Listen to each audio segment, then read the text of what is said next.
I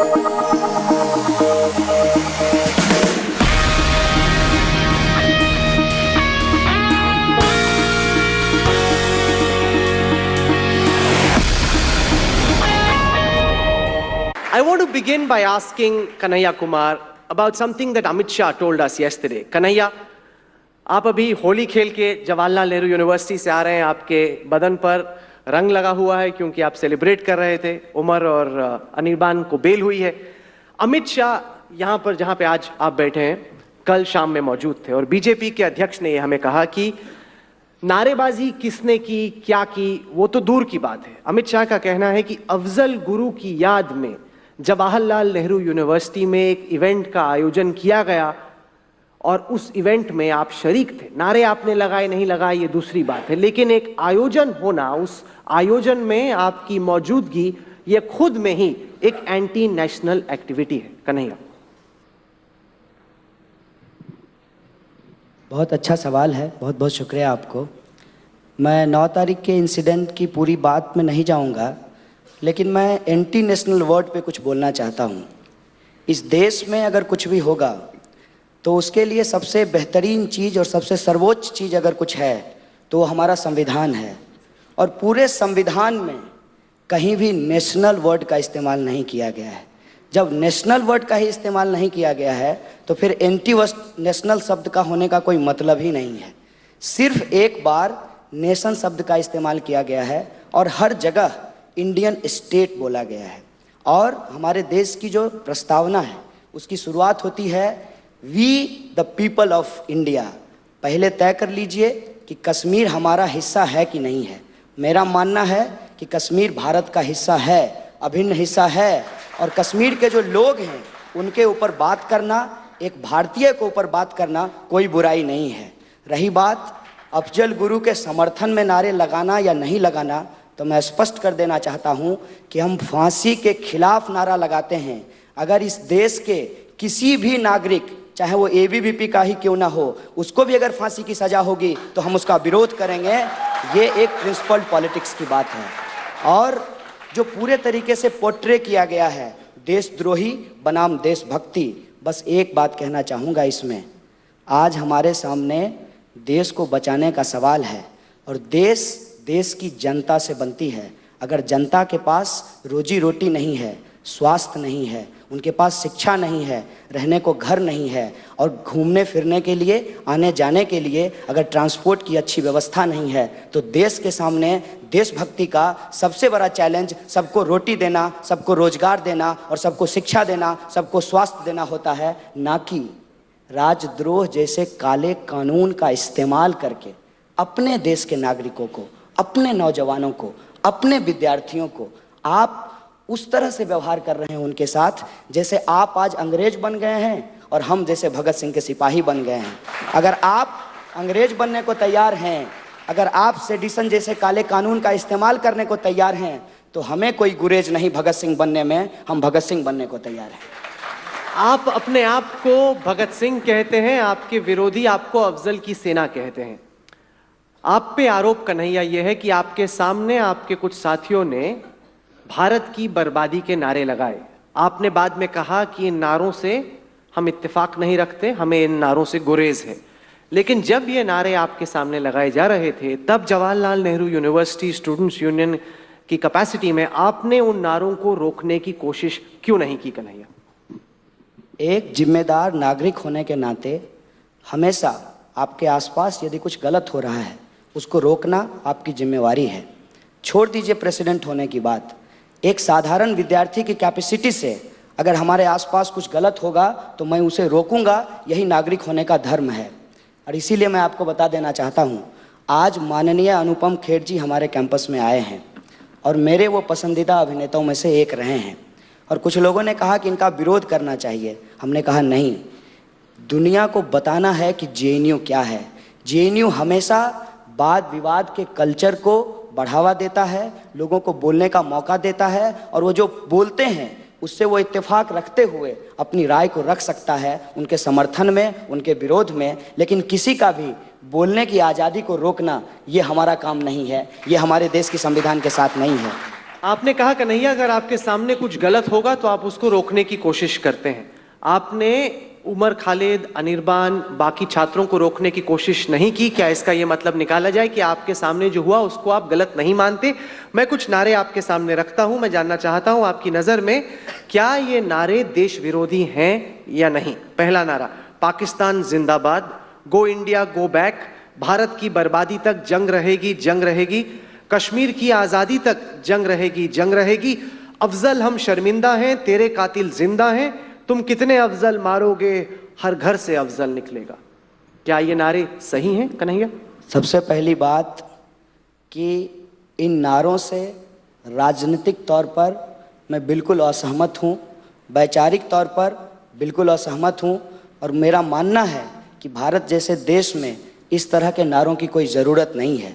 Bharat में अगर नारा होना चाहिए तो वो नारा होना चाहिए, हम क्या चाहते, आज़ादी, भूखमरी से आज़ादी, गरीबी से आज़ादी, बेरोजगारी से आज़ादी, मनुवाद से आज़ादी, जातिवाद से हमको आज़ादी चाहिए। और जो लूट मची हुई है इस देश के अंदर, एक लूट मचा है, और वो लूट क्या है? वित्तीय पूंजी की लूट मची है। कहते हैं एफडीआई होना चाहिए, बिल्कुल होना चाहिए, लेकिन एफडीआई का मात्र 15% उत्पादन में जाता है, बाकी सारा माल सट्टा बाजार में बैठकर इधर से उधर, उधर से इधर होता है। हमारा कहना है कि इस देश के अंदर अगर हम एक बेहतर मुल्क बनाना चाहते हैं तो जो हमारी बुनियादी चीज़ें हैं, चाहे वो खेती हो, चाहे वो उद्योग हो, चाहे वो शिक्षा हो, चाहे वो स्वास्थ्य हो, उसमें हमको निवेश करना पड़ेगा। वहीं से रोजगार पैदा होगा, वहीं से जो नौजवान हैं उनका भविष्य सुरक्षित होगा। इसीलिए इस देश के लिए अगर कोई पॉलिटिकली करेक्ट स्लोगन हो सकता है तो वो स्लोगन ये हो सकता है, सबको शिक्षा सबको काम, वरना होगी नींद हराम। आपने कहा कि अफजल तेरे कातिल जिंदा हैं, हम शर्मिंदा हैं, इन तमाम नारों से आपके मतभेद हैं। इस पूरे पर्चे में ये कहीं नहीं लिखा कि 9 फरवरी को जो घटना हुई उससे आपको किसी भी तरह से परहेज है। जो नारे लगाए गए उन पर आपको आपत्ति है। मैं पढ़ के सुनाता हूं। The program with the participation of hundreds of students successfully continued till the end without mic और light. After the program, all the progressive and democratic organizations took out a spontaneous march against the authoritarian diktats of the JNU administration and its shameless collusion with the ABVP. If you go through this entire statement, Kanhaiya, इसमें ये कहीं पे भी नहीं लिखा कि 9 फरवरी की रात को जो नारे जवाहरलाल नेहरू यूनिवर्सिटी में लगे उनसे आपको कुछ परहेज है। आप पर आरोप इस वक्त ये लग रहा है कि जो आपने 11 फरवरी को भाषण दिया, जो देश भर में लोगों ने देखा, जिसमें आपने तमाम बातें की, आपने सामंतवाद से आज़ादी की मांग की, ब्राह्मणवाद से आज़ादी की मांग की, आरएसएसवाद से आज़ादी की मांग की, वो एक आफ्टर थॉट था। शुरुआत में जो जेएनयू में हुआ उसमें आपने कुछ भी गलत ना पाया, ना समझा, ना उसके खिलाफ कुछ कहने की ज़रूरत महसूस की। राहुल जी, आपका प्रश्न बहुत अच्छा है। मुझे उम्मीद थी कि इस तरह की प्रश्न आएगी तो मैं कुछ बता पाऊंगा। देखिए, जिम्मेवारी तय करने पर हमने आपको एक जवाब दिया कि जब जिम्मेवारी तय करना है तो एक नागरिक का ही क्यों, देश के गृह मंत्री की भी जिम्मेवारी तय होनी चाहिए। उसके बाद जो आप ये एक्सप्लेनेशन दे रहे हैं वो पर्चा हमने लिखा है, वो जेएनयू की तरफ से आया है। मैंने नहीं भी लिखा फिर भी वो उसकी जिम्मेवारी मुझे लेनी पड़ेगी क्योंकि उस पर हमारा साइन है।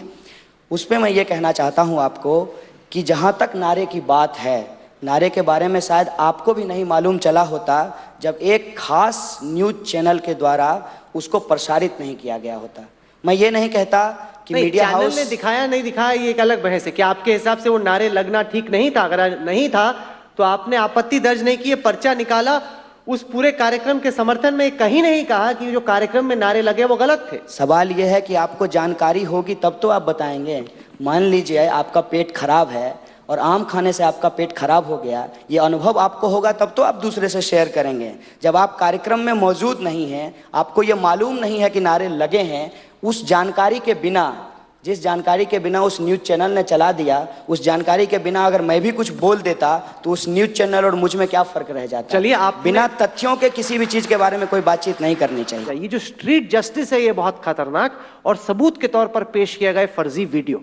जवाब दीजिए साकिब बहुगुना। देखिए, सबसे पहली बात यह है कि जिस फर्जी वीडियो की आप बात कर रहे हैं वो फर्जी वीडियो शायद 11 तारीख का वीडियो है और वो एक डॉक्टर्ड वीडियो है, लेकिन उसके अलावा बहुत सारे वीडियोस हैं, खुद टीवी चैनल्स ने वहां पे रिकॉर्डिंग की, खुद वहां पर जेएनयू के रजिस्ट्रार का स्टेटमेंट आया है कि यूनिवर्सिटी ने भी वहां पर वीडियो रिकॉर्डिंग करवाई थी इस पूरे इवेंट की। और अब जबकि बात इस स्टेज तक आ गई है कि हमारे कन्हैया कुमार जी अभी कह रहे थे कि मुझे कोर्ट से बेल मिली है, शायद उन्होंने ये बेल ऑर्डर ठीक से नहीं पढ़ा। पहली बात तो आपको बेल नहीं, इंटरिम बेल मिली है, that too for only 6 months। और अगर ये आप ऑर्डर पढ़ लेते थोड़ा सा तो मुझे लगता है आपको शर्म आती बहुत ज्यादा अपने आप पर कि आपको जज साहिबा कह रहे हैं कि इन्फेक्शन की तरह ये डिजीज फैल रही है। और ये डिजीज क्या है? ये डिजीज है आप जैसे लोग जो यूनिवर्सिटी में अपेरेंटली पढ़ने आते हैं, लेकिन चंद प्रोफेसर्स की वजह से, जैसे उमर ने अपने भाषण में कहा, कॉमरेड्स इन द फैकल्टी, वो जो कॉमरेड्स इन द फैकल्टी हैं जेएनयू में, और मैं बता रहा हूं उनकी संख्या बहुत कम है। अधिकतर जेएनयू के टीचर्स पढ़ाते हैं, लिखाते हैं, बहुत मेहनत करते हैं, लेकिन कुछ कॉमरेड्स इन द फैकल्टी हैं जिनका काम सिर्फ नक्सली, माओवादी, देश तोड़ने वाले, देशद्रोही, सेपरेटिस्टों को पैदा करना है। और आप जैसे लोग भी उनकी उपज हैं जो कि बातें कुछ और करते हैं और रियलिटी में कुछ और करते हैं। दूसरा, high level inquiry committee JNU के द्वारा बनाई गई, जिस हाई लेवल इंक्वायरी कमेटी ने यह कहा है कि कन्हैया कुमार वॉज प्रेजेंट, इस बात पे उनको प्रॉब्लम है। उनको यह पता नहीं कि साबरमती ढाबे पे ज्वाइन कर लिया था या प्रोसेशन में ज्वाइन किया, लेकिन ये वो कह रहे हैं कि Kanhaiya Kumar was present at the spot. And ये सारे जो नारे हैं ये बहुत सारे जेएनयू के स्टूडेंट्स के द्वारा भी लगाए गए। ये इंक्वायरी कमेटी का कहना है, ये एबीपी का कहना नहीं है। तो इसलिए आप देश को बरगलाना और झूठ बोलना बंद कीजिए। मेरा अगला सवाल शेहला रशीद से है। आप वाइस प्रेसिडेंट हैं जेएनयू स्टूडेंट्स यूनियन की, और जवाहरलाल नेहरू यूनिवर्सिटी पर यह आरोप लगता है कि यहाँ पर एंटी इंडिया इवेंट्स फैशनेबल हैं। 2010 में जब दंतेवाड़ा में 76 सीआरपीएफ के जवान नक्सली मारते हैं, उसके बाद एक जश्न मनाया जाता है जवाहरलाल नेहरू यूनिवर्सिटी में, और लोगों को इस बात से बहुत गुरेज है कि क्यों भारत को तोड़ने की बातें, भारत की बर्बादी की बातें यहां पर होती हैं और इसका अब तक विरोध क्यों नहीं किया गया। उनका कहना है कि अब तक अगर गलत चीजें हुई हैं, इसका यह मतलब नहीं कि आगे भी वो हो, कभी ना कभी लोगों को मिलकर कहना होगा enough is enough, this is not acceptable. First of all, I want to point out some of the slogans that the ABVP raises. खून से तिलक करेंगे, गोलियों से आरती। जो अफजल की बात करेगा वो अफजल की मौत मरेगा। यानी आप जस्टिस एपी शाह को भी मारेंगे, आप जस्टिस मार्कंडे काजू को भी मारेंगे। सभी नेशनल लॉ यूनिवर्सिटीज़ में जो सेमिनार्स होते हैं जिसमें Afzal Guru case, Nathuram Godse case, many other cases which are case studies where they are studied, आप उन सब नेशनल लॉ यूनिवर्सिटीज़ में जाएंगे और आप लोगों को मारेंगे। सिमिलरली हमारे यहाँ एक बड़ा ओल्ड फैशन सा लेफ्ट का स्लोगन है यहाँ पे, क्योंकि क्राउड मुझे पता नहीं वाकिफ़ है उससे कि नहीं, जैसे हम लोग लगाते हैं गुजरात के रेपिस्टों को एक धक्का और दो, उसके जवाब में ये लोग लगाते हैं, जब हम लगाते हैं गुजरात के रेपिस्टों को, ये लोग लगाते हैं एक मौका और दो। That's a very violent slogan. But do we say that they should be behind bars? No. Because the university is a place where you can see all of us sitting on this panel, we are products, most of us are products of JNU. And as Kanhaiya, as Saurabh have mentioned, they come from poor backgrounds. I also come from a very marginalized background. And I'm in a strangely unique position because this whole event is around, Kashmir. And I happen to be a Kashmiri and a union representative. But in JNU, I don't face discrimination. I am not seen first as a Kashmiri. I can get elected to the union with the highest number of votes without having to face any bias. That is JNU. I am looked at as a political activist, as a dedicated activist first. And that is how we integrate people. We cannot integrate people by imposing AFSPA on them, by putting sedition cases, putting people in jail. That does not work. Vikas, FTII पर यह आरोप लगता है, पहले बताएं आप FTII में कितने साल से हैं? कितने साल से पढ़ रहे हैं आप? ये मेरा 5वां साल चल रहा है अभी। कितने साल का कोर्स है आपका? On paper it's a 3-year course, but we all know very well when we enter the institute that it will not finish in 3 years. अच्छा, पहले से ही नहीं, आपको नहीं लगता? जैसे जब मैं कॉलेज में था, मुझे लगातार ही लगता था कि जितना जल्दी कॉलेज खत्म हो, जितना जल्दी मैं काम करना शुरू करूं, जितना जल्दी मैं पैसा कमाना शुरू करूं, अपने पैरों पे खड़ा हूं, उतना अच्छा होगा। आपको नहीं लगता कि आपका कोर्स खत्म हो, आप कॉर्पोरेट दुनिया में जाएं, आप फिल्में बनाएं? हंसल मेहता की हमने फिल्म अभी देखी, बड़ी शानदार थी। तो आप FTI में रहना क्यों चाहते थे? मैं कुछ चीज़ें क्लियर करना चाहता हूं, क्योंकि I'm getting this chance to speak in between a ping pong of the JNU. And I personally believe that the whole JNU episode is turning like Rashomon by Akira Kurosawa, you know. आपने ये देखा, मैंने ये देखा, media ने कुछ और देखा. So there are like 5 characters who are splitting the whole country, you know, in between these 5 stories.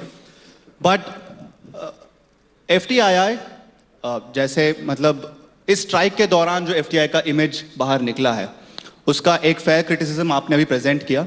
And I in my tenure as being secretary of the student body, have constantly been questioning the institute administration and the Ministry of Information and Broadcasting as to why can't they finish the 3-year course in 3 years. वो तो आपको खत्म करना है, उन्हें क्या करना है? It is the responsibility of the administration to administer a space. What is the role? There are no equipments. A student has to share a camera. It's quite an expensive camera. I'm talking of a camera which is about 2.5-3 crores. Okay, that has to be shared between 3 batches. तो बाकी लोग पढ़ के कैसे निकल जाते हैं 3 साल में? नहीं निकलते हैं ना sir. I'm not talking of this in my term. The FTII course has been delayed for the last 15 to 20 years. It is not reported anywhere because nobody takes interest in film education, and that is the tragedy of this country. आप छात्र हैं, जो आपका chairman हो ना हो, उसमें आप आपत्ति उनके आने से पहले, या तो हो कि वो आ गए हो, बड़े उन्होंने तुगलकी फैसले लिए हो जिनसे आपको बहुत गुरेज हो, वो तो मैं मान सकता हूं. किसी के काम करने से पहले, किसी के कैंपस में कदम रखने से पहले अगर ये विरोध की मुहिम छिड़ जाए कि हमें ये चेयरमैन मंजूर नहीं, तो लोग कहेंगे कि ये छात्र फिल्म के बारे में रिसर्च करने आए हैं या फिर राजनीति करने कैंपस में आए. एक्चुअली राजनीति फिल्म का एक अहम हिस्सा है. And I think what we have learned in the strike is a very important aspect which all of us will apply in our filmmaking, which is understanding India and India's politics. The divisive politics that we saw. आप film भी तो बना सकते हैं India की politics के बारे में. Of course बनाएंगे, वो तो आएगा अभी. मतलब you know when we graduate or in the process of graduation. इस साल आप ग्रेजुएट होंगे? आप ये एक सवाल अरुण जेटली जी से और राज्यवर्धन जी राठौड़ से पूछिए. I think they are better people to answer this than the student. Because it is their responsibility to nurture a space. ये बहस स्प्लिट हो गई है. एक तरफ लेफ्टिस्ट मूवमेंट्स हैं, दूसरी तरफ ABVP है. तो कांग्रेस की आवाज इसमें कहाँ है? NSUI की आवाज इसमें कहाँ है? राहुल जी, बहुत बहुत धन्यवाद, आपने मुझे बोलने का मौका दिया आखिर में. See, first of all, I think Congress is standing with all the institutions, whether it is in the West FTII, in the South IIT Madras or Hyderabad University, in the North Jawaharlal Nehru University, or in the East Jadavpur University. All these institutions are under attack, and we should understand why these institutions are under attack. See, education in India, we must understand that is not only a tool for job creation or business development or employment generation. It is also a means for social change. But ever since this government came into power, they are attacking institutions that nurture this sort of education, the institutions that leads to social change in this country. Now, we must understand that. See, the whole debate is on why students are angry. So we should understand why students are angry. We should know that the same student community, the youth who supported Narendra Modi ji and the entire Bharatiya Janata Party in 2014, they are protesting against this government. Why they are protesting? By and large, we all understand that the student community, youngsters they would like to raise questions, they would like to criticize, they are largely anti-establishment. And this has always been there. That is how our student communities, that is how our youngsters are. I'll give you one example. The whole UPSC CSAT issue that my friend was mentioning about, this started during UPA regime. But let me complete, give me 1 minute. This started during UPA government's time. Students were protesting, they went outside Rahul Gandhi's house, they were sitting there. हो गया है. हम दोबारा एक session करेंगे. Let me complete one sentence and I'll finish. But the same students, when they protested during Narendra Modi ji's time, they were beaten up, they were thrashed. You know what has happened in Mukherjee Nagar. Now if you approach the student community with your 56-inch chest, they will definitely protest. We are not your enemies. Government must understand that the students of this country are not their enemies. Criticizing the government, criticizing the Prime Minister is not equal to criticizing the nation or is not anti-national. तो आखिर में 20 second में आप वो नारा एक बार सुना दीजिए जो वायरल हुआ, जिस पे गाने बने। हम क्या चाहते आजादी, सुनसान सड़क पर आजादी, गरीबी से आजादी, भूखमरी से आजादी और नकली राष्ट्रवाद से भी आजादी चाहिए हमको।